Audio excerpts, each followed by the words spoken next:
special weather statement from the National Weather Service. An intense lake effect snow band will affect northeastern Huron, Erie, southwestern Cuyahoga, Medina, western Summit, northeastern Wayne, and Lorain counties until 5 p.m. Eastern Standard Time. At 3:30 p.m. Eastern Standard Time, radar indicated an intense lake effect snow band along a line extending from near Wakeman to near Akron, moving southeast at 10 miles per hour.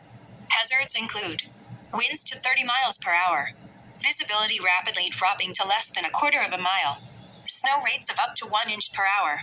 Locations impacted include Akron, Lorain, Elyria, Medina, Vermilion, Western Vermilion, Cuyahoga Falls, Strongsville, Brunswick, North Royalton, North Ridgeville, Barberton, Greene, Wadsworth, Amherst, Grafton, Whitman, Wellington, Doylestown, and Lodi. Use extra caution if you must travel into or through this lake effect snow band. Rapid changes in visibility and potentially slick roads are likely to lead to accidents. Consider delaying travel until this snow band passes your location.